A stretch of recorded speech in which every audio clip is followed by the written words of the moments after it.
नक्सल मुक्त बस्तर मिशन पर सरकार का फोकस। रायपुर में सीएम विष्णुदेव साय की करेंगूटा अभियान का समीक्षा। कहा नक्सल उन्मूलन केवल अभियान में भविष्य का मिशन।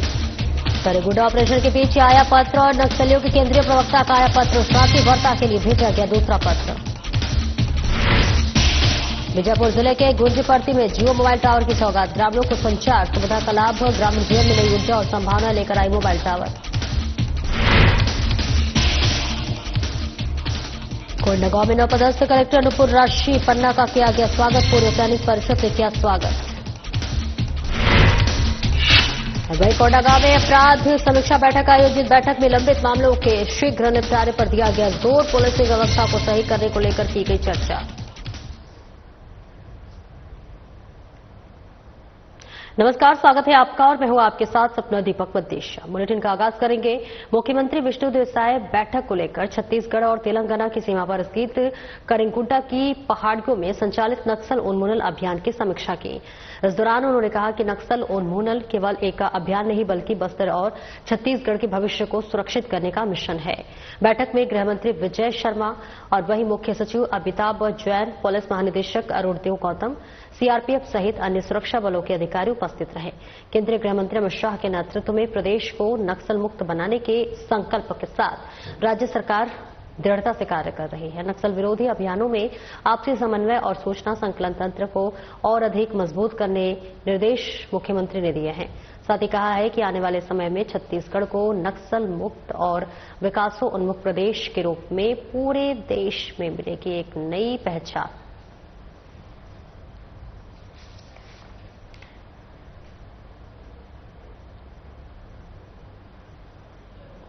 और वहीं करेंगुंटा में चल रहे नक्सल उन्मूलन अभियान के बीच नक्सलियों की ओर से एक बार फिर शांति वार्ता का प्रस्ताव सामने आया है। ये साल 7 दिनों में संगठन की तरफ से जारी दूसरा पत्र है, जो कि इस बार केंद्रीय कमेटी के प्रवक्ता अभय के हवाले से आया है। पत्र में संगठन ने सरकार से बारंबार शांति वार्ता के प्रस्ताव देने और उसके लिए अनुकूल वातावरण तैयार करने की बात कही है। ऐसे में साथ ही करेंगुंटा मुठभेड़ में 3 नक्सलियों के मारे जाने की पुष्टि भी की गई है। नक्सलियों ने बिना शर्त छत्तीसगढ़ समेत झारखंड, ओडिशा और महाराष्ट्र जैसे राज्यों ने एक तय समय सीमा के लिए युद्ध विराम करता वार्ता की प्रक्रिया शुरू करने की मांग की है। वहीं सरकार स्तर पर इस पत्र पर कोई औपचारिक प्रतिक्रिया अब तक नहीं आई है, लेकिन सुरक्षा एजेंसियां पत्र की गंभीरता से जांच कर रही हैं।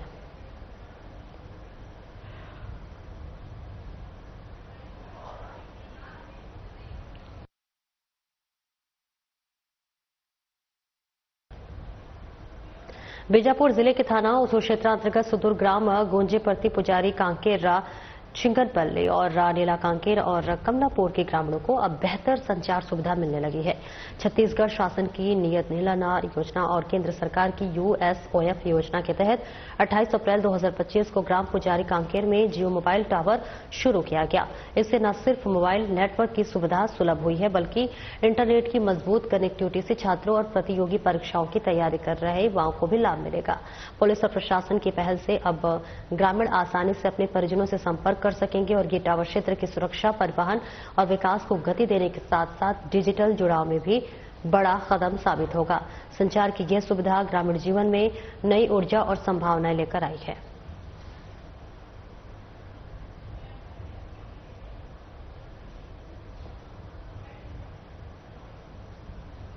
और तस्वीरें आपको दिखा रहे जहां बीजापुर जिले के थाना उसू क्षेत्र अंतर्गत सुदूर ग्राम गुंजेपर्ती पुजारी कांकेर, चिगनपल्ली, नीला कांकेर और कमलापुर के ग्रामीणों को अब बेहतर संचार सुविधा मिलने लगी है। छत्तीसगढ़ शासन की नियत नीलानार योजना के केंद्र सरकार की यूएसएफ योजना के तहत 28 अप्रैल 2025 को ग्राम पुजारी कांकेर में जियो का मोबाइल टावर शुरू किया गया है।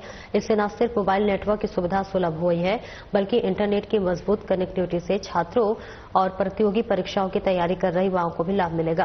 पुलिस और प्रशासन की पहल से अब ग्रामीण आसानी से अपने परिजनों से संपर्क कर सकेंगे। ये टावर क्षेत्र की सुरक्षा, परिवहन और विकास की गति देने के साथ साथ डिजिटल जुड़ाव में भी बड़ा कदम साबित होगा।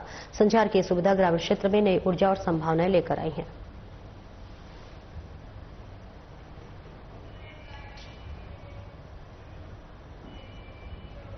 अखिल भारतीय पूर्व सैनिक सेवा परिषद कोंडागांव के द्वारा बताते चले कि नवपदस्थ कलेक्टर अनूपुर राशीपन्ना को पुष्पगुच्छ देकर आत्मीय स्वागत किया गया है।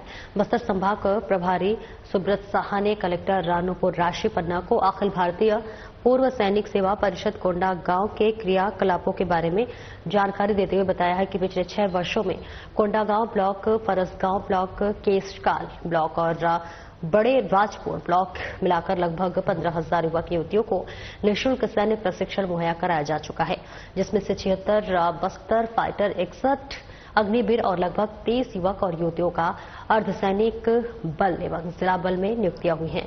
इसके साथ ही साथ पूर्व सैनिकों के द्वारा स्वच्छता अभियान, मतदाता जागरूकता अभियान, यातायात जागरूकता अभियान और रक्तदान जैसे अभियान चलाकर समाज को जागरूक करने का प्रयास किया जा रहा है। और इस अवसर पर अखिल भारतीय पूर्व सैनिक सेवा परिषद कोंडागांव के संरक्षक एवं बस्तर संभाग प्रभारी सुब्रत साहा, जिलाध्यक्ष सूरज यादव, कोषाध्यक्ष सोमेश्वर भारती और सदस्य रतिराम शौर्य मौजूद रहे।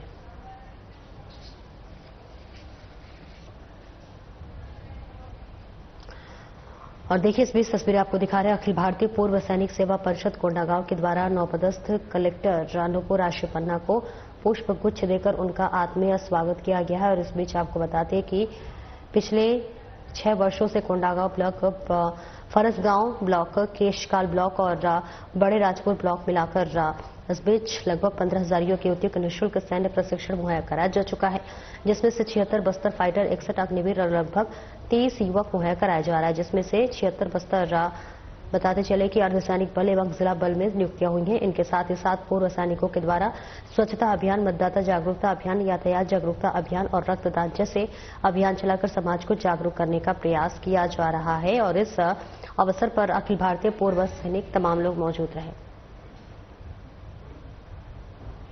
28 अप्रैल 2025 पुलिस अधीक्षक कोंडागांव वाई अक्षय कुमार के निर्देशक में पुलिस अधीक्षक कार्यालय के सभागार में एक उच्च स्तरीय अपराध समीक्षा बैठक आयोजित की गई। बैठक में जिले के समस्त एसडीओपी, थाना प्रभारी और राजपत्रित अधिकारी उपस्थित रहे। बैठक में लंबित प्रकरणों की त्वरित विवेचना, वारंट और समन्स की प्रभावी तामीली और असामाजिक तत्वों पर कार्रवाई और जन जागरूकता अभियानों की समीक्षा की गई। पुलिस अधीक्षक ने निर्देश दिए कि फरियादियों की संतुष्टि को प्राथमिकता दी जाए और चलित थाने और गांव स्तर पर समाधान शिविर लगाया जाए, संध्या पेट्रोलिंग बढ़ाई जाए और साइबर अपराधों के प्रति जनता को जागरूक किया जाए। इस बैठक का उद्देश्य पुलिसिंग व्यवस्था को सुदृढ़ बनाना और जनता में सुरक्षा की भावना को प्रबल करना रहा।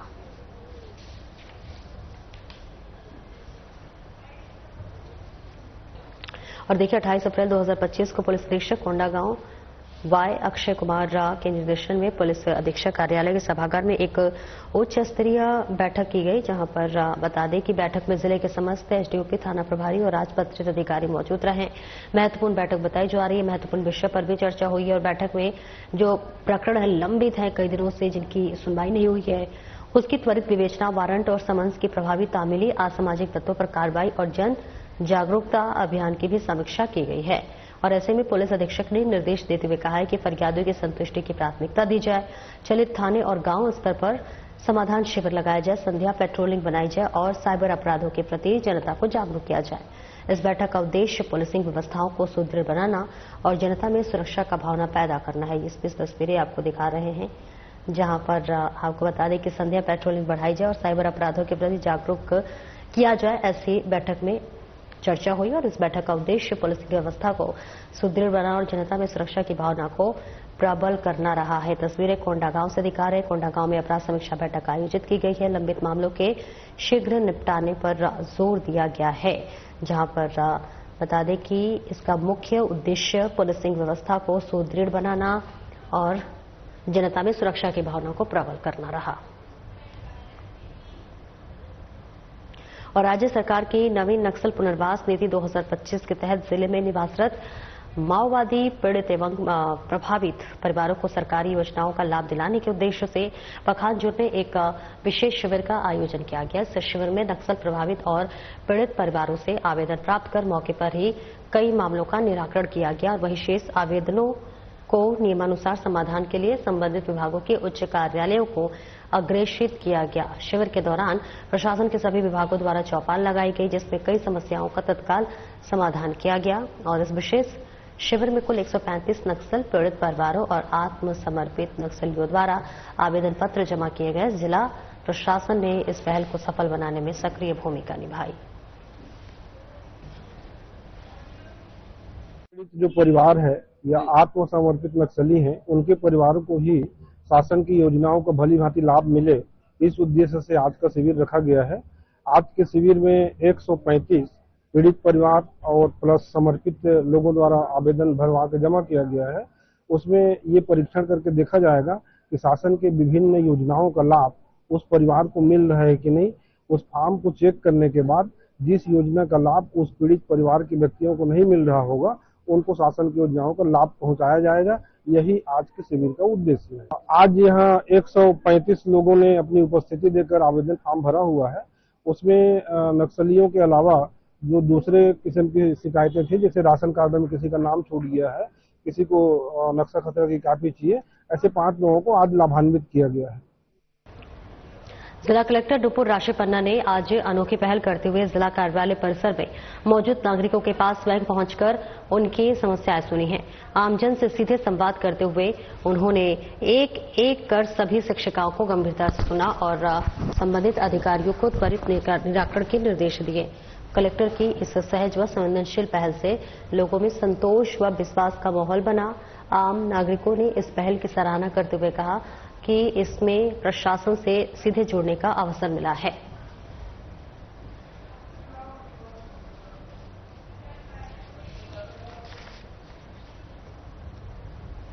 अखिल भारतीय पूर्व सैनिक सेवा परिषद कोंडागांव के द्वारा विकासनगर स्टेडियम में जम्मू कश्मीर के पहलगाम में हुए आतंकी हमले में मारे गए निर्दोष नागरिकों की याद में पूर्व सैनिकों और निःशुल्क सैन्य प्रशिक्षण ले रहे युवक और युवतियों ने 2 मिनट का मौन रखकर श्रद्धांजलि दिया। अखिल भारतीय पूर्व सैनिक सेवा परिषद कोंडागांव के जिलाध्यक्ष सूरज यादव ने बताया कि जम्मू कश्मीर के पहलगाम क्षेत्र में हुआ आतंकी हमला अत्यंत दुखद है। इस हमले में घायल हुए लोगों के अच्छे स्वास्थ्य और दिवंगत आत्माओं की शांति हेतु ईश्वर से प्रार्थना करते हैं। इस अवसर पर अखिल भारतीय पूर्व सैनिक सेवा परिषद कोंडागांव के जिलाध्यक्ष सूरज यादव, कोषाध्यक्ष सोमेश्वर भारती और निःशुल्क सैन्य प्रशिक्षण लेने वाले युवक और युवतियां उपस्थित रहे।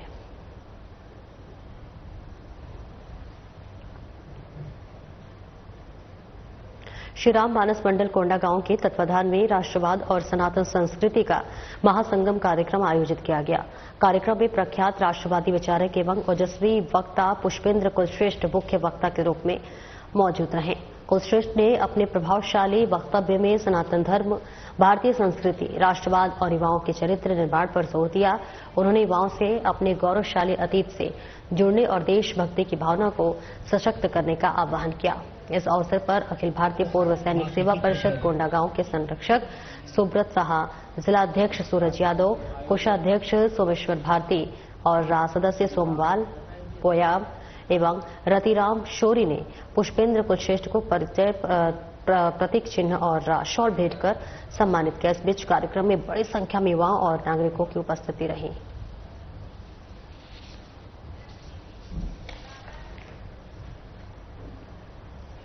और महिला एवं बाल विकास विभाग में लगातार सामने आ रही अनियमितताओं के विरोध में जिले के मीडिया जनप्रतिनिधियों ने सोमवार को कलेक्टर नुपुर राशीपन्ना से मुलाकात कर ज्ञापन सौंपा और इस दौरान प्रेस क्लब जिलाध्यक्ष सुरेश सोन पिंपरे और सचिव शैलेश शुक्ला सहित अनेक वरिष्ठ पत्रकार मौजूद रहे। ज्ञापन में सखी वन स्टॉप सेंटर की प्रशासन स्वीटी दास पर गंभीर आरोप लगाए गए हैं। आरोप है कि एक नाबालिग गर्भवती बालिका को संरक्षण देने के बजाय आरोपी के घर भेज दिया गया, जिससे वह मां बन चुकी हैं।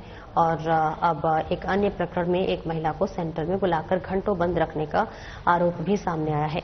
वहीं कलेक्टर ने मामले की गंभीरता को देखते हुए जांच और शीघ्र कार्रवाई का आश्वासन दिया है। मीडिया प्रतिनिधियों ने चेतावनी दी है कि यदि जल्द कार्रवाई नहीं हुई तो आंदोलन किया जाएगा। और देखिए, आपको तस्वीरें दिखा रहे हैं जहां महिला एवं बाल विकास विभाग में लगातार सामने आ रही अनियमितताओं के विरोध में जिले के मीडिया प्रतिनिधियों ने सोमवार को कलेक्टर नुपुर आशिफ पन्ना से मुलाकात कर ज्ञापन सौंपा। इस दौरान प्रेस क्लब जिलाध्यक्ष सुरेंद्र सोनपीपरे और सचिव शैलेश शुक्ला सहित अनेक वरिष्ठ पत्रकार मौजूद रहे। ज्ञापन में सखीवन स्टाफ सेंटर की प्रशासक स्वीटी दास पर गंभीर आरोप लगाए गए हैं। आरोप है कि एक नाबालिग गर्भवती महिला को बालिका को माफ कीजिएगा संरक्षक देने के बजाय आरोपी के घर भेज दिया गया है, जिससे कि वो मां बन चुकी है।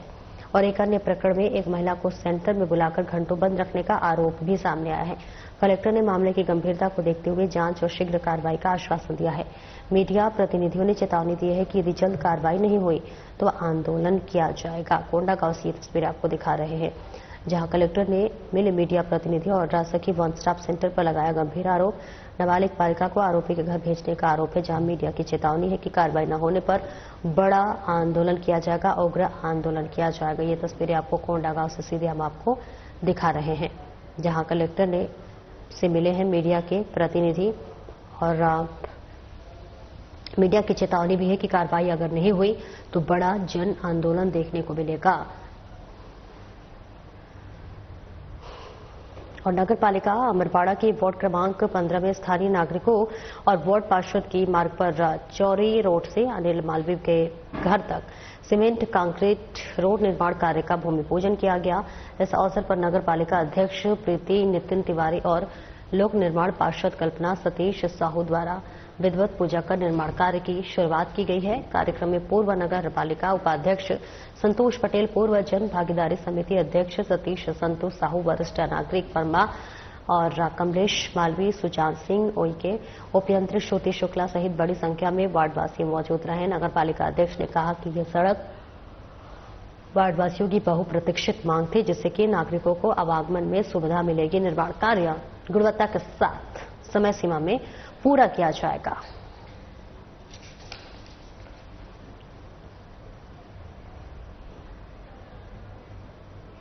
मनेंद्रगढ़ चिरमिरी भरतपुर जिले में मनेंद्रगढ़ स्वास्थ्य मंत्री श्याम बिहारी अपने कार्यालय में बैठक कर जनता की कई मनेंद्रगढ़ मितानिनों अपनी 4 सूत्रीय मांगों को लेकर स्वास्थ्य मंत्री को ज्ञापन सौंपा। वहीं मितानिनों ने अपनी देरी से आने वाले मानदेय व कुछ और विषय मांगों को लेकर मंत्री को अवगत कराया, जिससे कि मितानिन पदाधिकारी ने उषा सिंह, जैनब बेगम व प्रीति नायब मौजूद रहे।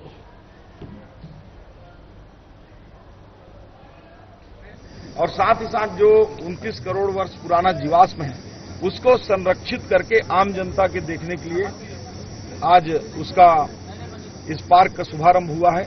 इस मौके पर जो बम्बू रैफ्टिंग है उसका भी शुभारंभ किए, यहाँ कैक्टस गार्डन का किए, यहाँ पे जो वनस्पति पार्क है, जो करोड़ों वर्ष पुराने वनस्पति हैं उनका आज शुभारंभ हुआ।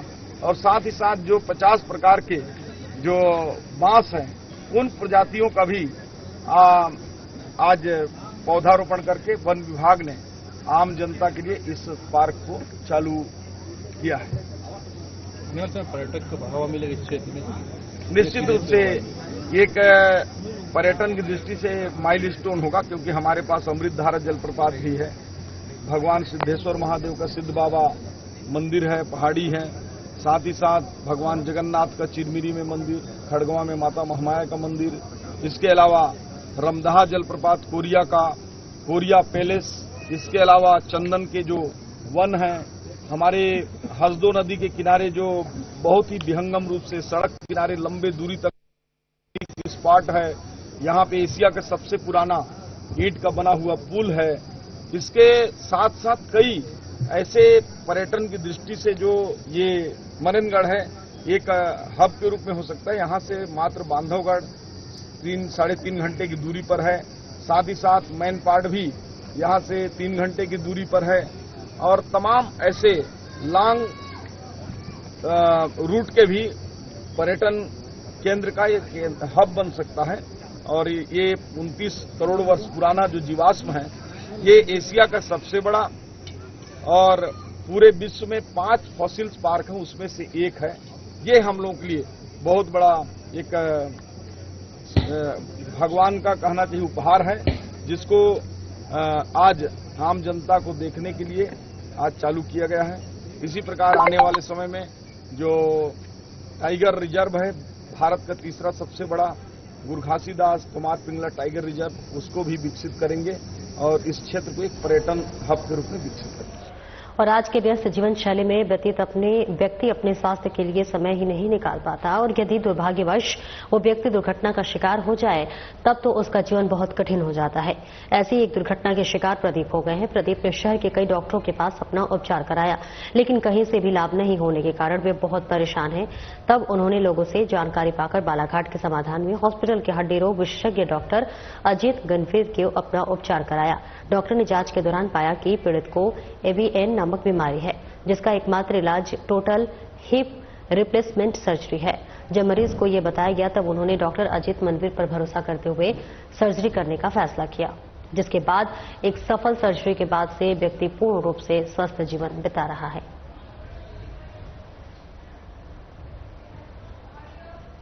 प्रदीप गणवीर जी को उनके राइट कूल्हे में पिछले 2 साल से समस्या थी, जिसकी वजह से इनको चलने फिरने में दिक्कत, कूल्हे में दर्द और अपने सामान्य कार्य करने में भी इनको बहुत परेशानी का सामना करना पड़ा। इन्होंने कई जगह दिखाया, फिर इनको पता चला कि इनके कूल्हे का जोड़ जो है खराब हो गया। फिर ये मेरे पास दिखाने आए तो जांच के दौरान पाया गया है कि प्रदीप जी को एक एवीएन नामक बीमारी हो गई, AVN of the hip, avascular necrosis of the hip. इसमें होता ये है कि जो कूल्हे का जोड़ रहता है और जो बॉल रहती है उसका ब्लड सप्लाई खत्म हो जाता है, यानी इट्स डेड टिश्यू। यह जोड़ खराब हो जाता है, टिश्यू मृत रहता है, इस वजह से व्यक्ति को समस्या होती है। तो इसका एकमात्र सॉल्यूशन रहता है, वह रहता है जोड़ बदलने वाला ऑपरेशन, जिसे कहते हैं टोटल हिप रिप्लेसमेंट सर्जरी। हमने इसका पिछले 1.5 माह पहले टोटल हिप रिप्लेसमेंट का ऑपरेशन किया। ऑपरेशन बहुत बढ़िया हो गया, व्यक्ति बढ़िया चल फिर रहा है, इसकी समस्या दूर हो चुकी है। नाउ हियर है। और डेप्यूटी सीएम अरुण साव का बयान सामने आया है, जिसमें उन्होंने पहलगाम की घटना के बाद पाकिस्तानियों का वीजा खत्म करने और केंद्रीय गृह मंत्री के सभी राज्यों के मुख्यमंत्री से चर्चा को लेकर बयान देते हुए कहा है कि घटना के बाद भारत सरकार ने अनेक निर्णय किए हैं। वीजा समाप्त कर पाकिस्तानी वीजा धारक हैं, उन्हें लौटने को कहा गया है। उसके बारे में राज्य सरकार आवश्यक कार्रवाई करेगी और इसी के साथ उन्होंने पाकिस्तानी सिंधी लोगों को न भेजने की अपील की है। पाकिस्तान में उनके ऊपर जुल्म किए जाने को कहा है कि भारत सरकार के जो निर्देश हैं उनका छत्तीसगढ़ सरकार पालन करेगी और किसी भी तरह की समस्या है वे भारत सरकार के संज्ञान में लाकर उस पर जो भी निर्देश भारत सरकार के होंगे उसके हिसाब से कार्रवाई होगी।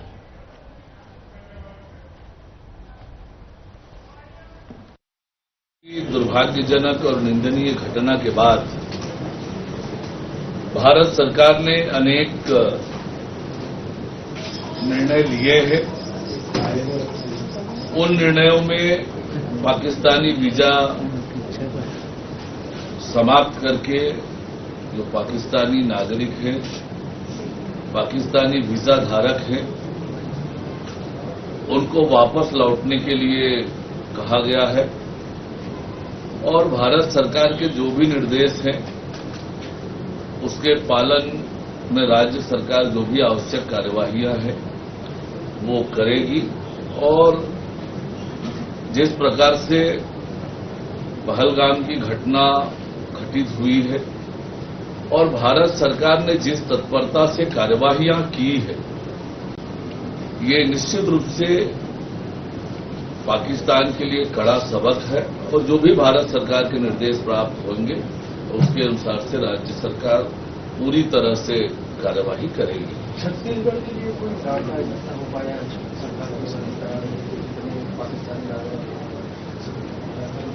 अधिक ही जानकारी उपलब्ध है, पर जिस प्रकार से भारत सरकार ने निर्णय लिए हैं, भारत सरकार के निर्णयों का अक्षरशः पालन छत्तीसगढ़ सरकार करेगी।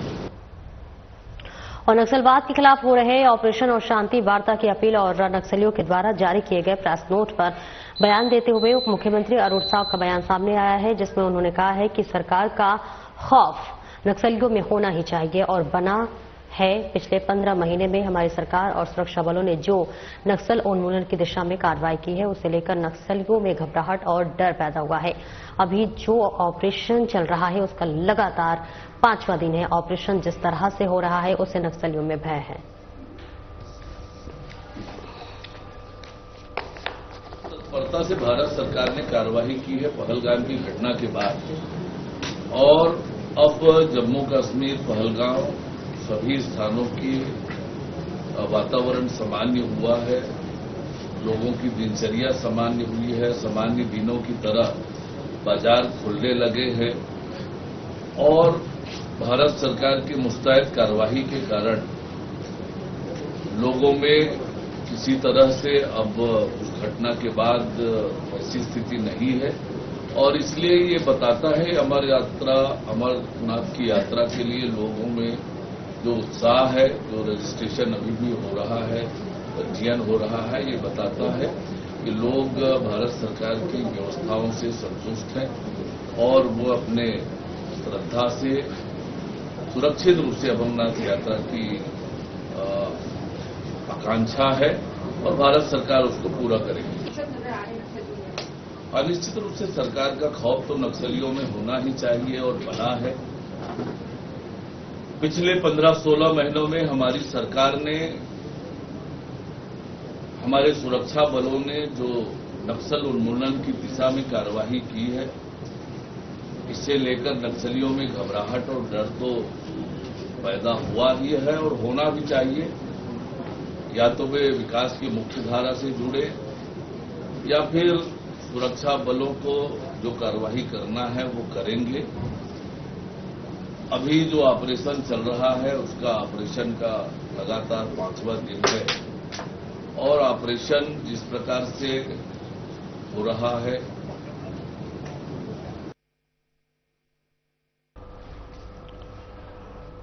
और ये तस्वीरें आपको दिखा रहे हैं जहां पर आपको बताते चले कि सुना कि ऑपरेशन के नक्सलियों पर घबराहट है। अरोड़ साव का ये बड़ा बयान सामने आया है। उप मुख्यमंत्री ये बयान देते हुए नजर आ रहे हैं जहां पर बड़ा ऑपरेशन से नक्सलियों में भय है। नक्सलियों ने जारी किया है अपना प्रेस नोट और ऐसे में इस पर पलटवार करते हुए उप मुख्यमंत्री नजर आ रहे हैं। तस्वीरें आपको रायपुर से दिखा रहे हैं जहां नक्सलियों पर एक बड़ा प्रहार अब मुख्यमंत्री जुबानी हमला करते हुए नजर आ रहे हैं और इसी के साथ साथ तमाम बातों का जिक्र करते हुए पत्रकार वार्ता के जरिए उप मुख्यमंत्री अरुण साव देते हुए नजर आए। उन्होंने कहा कि नक्सलियों ने प्रेस नोट जारी किया है, इस पर भी जवाब देते हुए नजर आए और इसी के साथ साथ नक्सलवाद के खिलाफ ऑपरेशन जारी है। लगातार भारत छत्तीसगढ़ नक्सलियों के खिलाफ ऑपरेशन लगातार चला रहा है।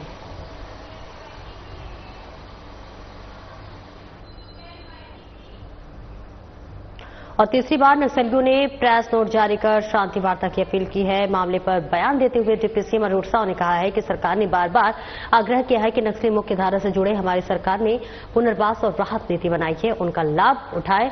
सरकार ने पहले ही अपील की है कि और वे विकास की मुख्य धारा से जुड़े और हथियार छोड़े और नहीं तो ऐसी दिशा में भारत सरकार, राज्य सरकार अपनी प्रतिबद्धता के आधार पर आगे बढ़ेगी।